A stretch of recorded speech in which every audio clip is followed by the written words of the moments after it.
Hello there. Today I am going to teach you how to do a treble crochet stitch.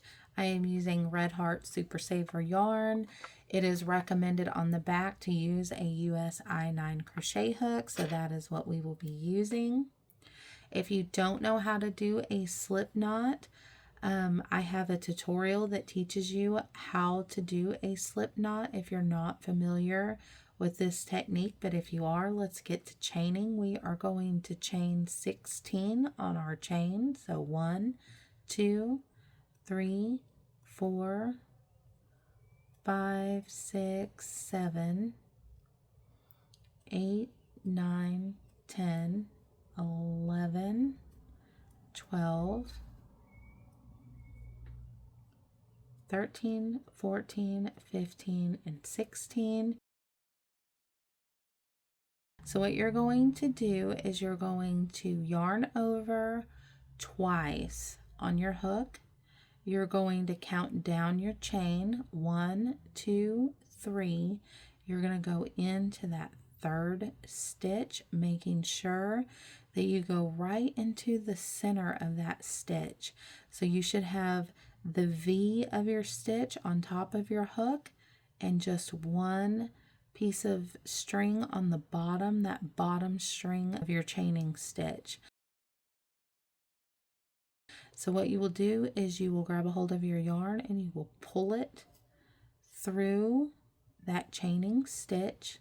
So now you have 4 loops on your hook. So you are going to yarn over and pull through the first 2. You're going to yarn over and pull through the next 2 loops. Now you have 2 loops left. You're going to yarn over and pull through those last 2 loops. So then you're going to yarn over 2 times. Then you're going to go into your chaining stitch, making sure you go right through the center. You're going to pull your yarn back through that chaining stitch. You have 4 loops on your hook. You are going to yarn over, pull through those 2, yarn over, pull through these 2, yarn over, and pull through these 2 loops. So you're going to yarn over twice again. This is a very fun stitch to do. It also makes your work up very quickly.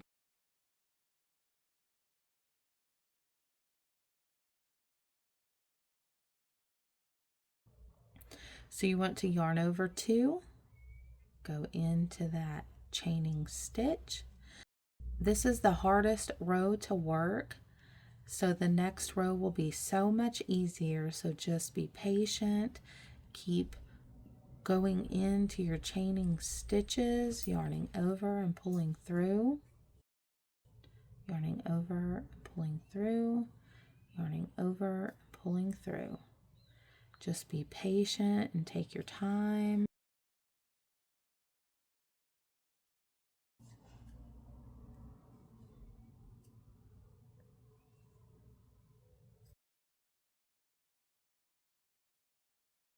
Making sure that you're not missing any stitches on your chain as you work across. Make sure that you're keeping your tension consistent. And you can hold your yarn any way you like, but I like to wrap it around my middle finger and over the top of my index finger. To me, that is the most comfortable, but you can hold your yarn any way that you want to. Whatever way helps you control your tension. Your tension is controlled by this top yarn right here that you are yarning over your hook with and pulling the yarn into your stitch. That is where your tension is being controlled from. So I just like to hold with my thumb as I work up the stitch, and then this last stitch kind of hold this stitch and the one next to it as I pull through just to keep them uniform. You want to make sure that you're going right into this next stitch, that you're not skipping any on your chain.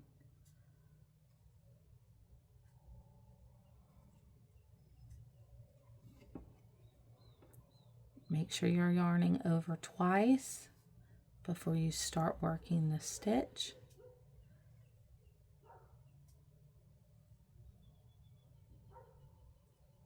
If you forget to yarn over twice, you're not going to have enough loops on your hook to finish the stitch.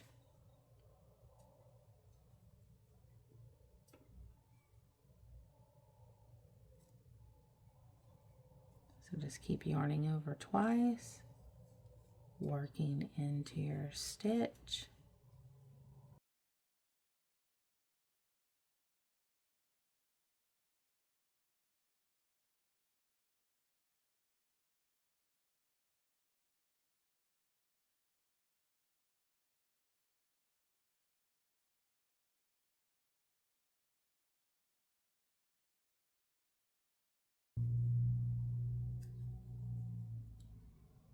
Okay, so when you get to the end of your chain, what is very important is that you count your stitches, because if your stitch count gets off, it's going to make your chain not have straight edges.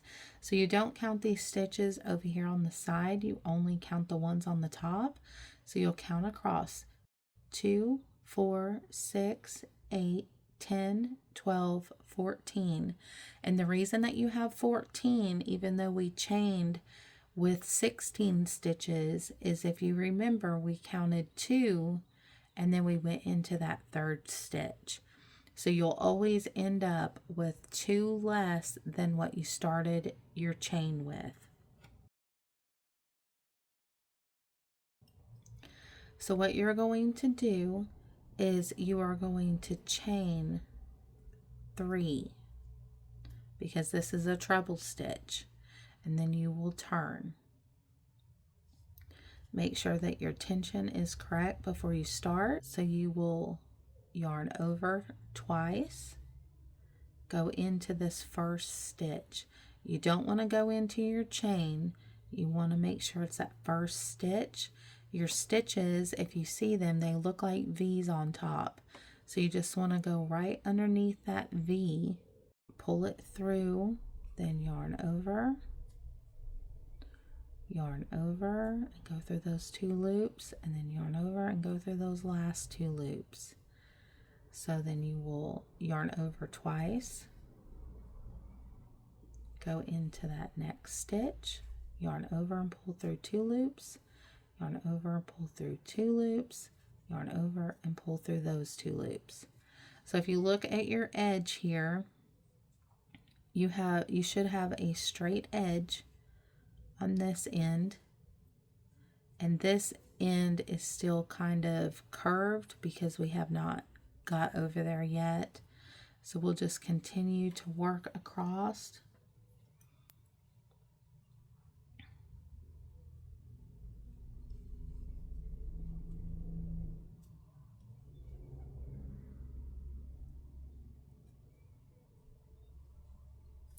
Now you will notice on the treble stitch that there are some pretty big gaps in your stitches. Now this really isn't an issue if you're making blankets and different things like that. And the thicker yarn that you're using, the less gap that you will have. Since this is only a worsted weight that is medium, you're going to have a more significant gap than if you're using a thicker worsted weight yarn. But one thing that you can do if you are using a medium worsted weight yarn is that you can yarn over your hook once. You can come down here and go into your last stitch right here, which is going to be the same as if you yarned over twice onto your hook, and then go down into your stitch and then pull it through. And you'll see you still have 4 loops on your hook, and then you can yarn over and pull through 2, yarn over and pull through 2, and yarn over and pull through 2. And you see that you have gotten rid of that gap. So that is an option that you can do. I'll show you that again. So instead of yarning over twice, you're just going to yarn over once. You will come through and just, you're not going to grab both of these because that would give you too many loops, but you're just going to grab that little loop right there on the bottom front of your last stitch, and then you'll go into your working stitch. You will pull your yarn through. You now have 4 loops. You will yarn over and pull through the 2 loops, yarn over, pull through 2 loops, yarn over and pull through 2 loops. And that really closes that gap on your treble stitch. You can see over here we have huge gap, and then here they're more uniform and tight. And so it's completely up to you how you want to do your stitches, if you want them to be tighter or looser. But I'm going to go ahead and rip these out and just keep working with the loose stitch, but I just wanted to show you that option. So I'm going to yarn over twice, just like we have been, and go through that stitch, pull through those 2 loops, yarn over, pull through those 2 loops, yarn over, and pull through those last 2 loops. Yarn over twice. It's very important you don't forget to do that, because you will not have enough loops to work with on your hook to create the treble stitch.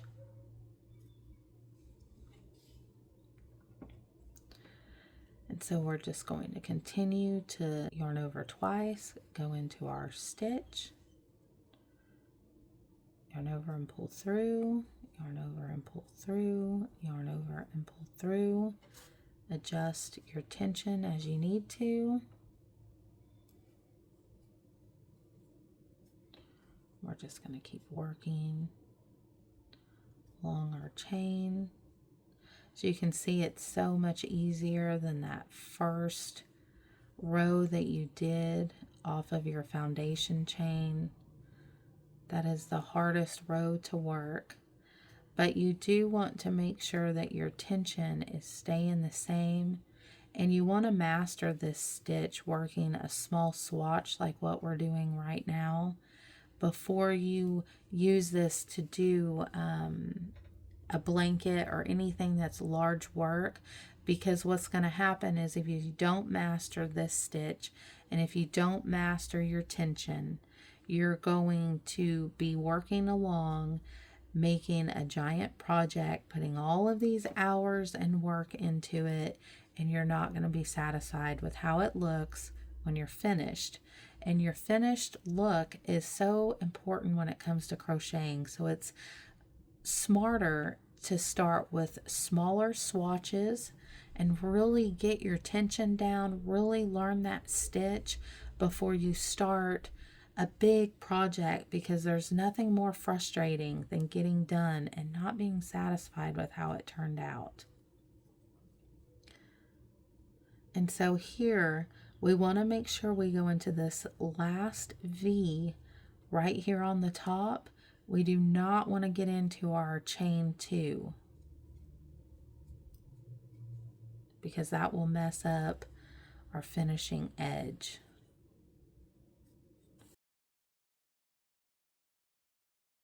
So I'm going to pull this up. Anytime that you need to stop working, you can always pull a loop. What I like to do is put a stitch marker onto that loop, and then you can pull it, and you see you cannot pull your work out. It locks in your work. And so you can see that your edge should be straight here, and your edge should be straight over here. And it doesn't matter if you work the tighter treble crochet stitch or this looser stitch, your edges should be straight, uniform. Whenever it lays down, it should look nice and neat. If you want, you can always work in this yarn tail that you started with. And so I just take a darning needle and I feed it through the eye of that needle. And then I come over here on the edge, and you see this back of this stitch. We're just going to work in the back of the stitch. So there's always two. It looks like an upright V, and you're just going to take your needle and work it a few stitches across, depending on how long your starting yarn tail is. Then you'll just pull that through. And then you'll have to adjust your edge to make sure that your edge is straight. And then you can cut this, and this is called weaving in your ends. And then whenever you are done with making as many chains as you need to, how you finish your work, we call this finishing off, but what you do is you do not chain on your last row that you're finished with. What you will do is you will yarn over and you will pull it through. You will cut your working yarn tail that's connected to your yarn. I'm not going to cut mine because this is not a piece that I am going to keep. But if I was, I would cut this and then I would pull until that cut in goes all the way through, and it would create a knot right here on the end. And then you would do the same thing that you did with this starting yarn tail. You would just weave it through the back end of these stitches and you would hide your yarn tail. So I hope that this tutorial has taught you how to do a treble stitch and how to control your tension, and of course how to make those beautiful straight edges. You just want to continue to practice. Practice makes perfect with crochet, and practice is so important because the more that you do this stitch, the more that you work rows, the better that you are going to get. And that is the most important thing, is to be satisfied with your work when you are finished so that you can enjoy it, or that other people that you made it for can enjoy it. And so if you're like me and you're just wanting to practice this stitch, in crochet terms, we call this frogging, but you can just rip out all of these stitches. And the beautiful thing about crochet is that you can rip out your work and then you can start over and get really good at making those stitches before you create a big project. You see that? All that yarn, it just come completely unraveled, and I am ready to start a different kind of stitch or to make something else with my yarn. I hope that you have found this tutorial helpful.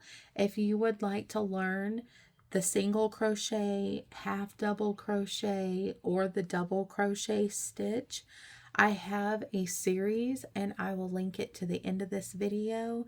I hope that you will join me then. Until next time, take care.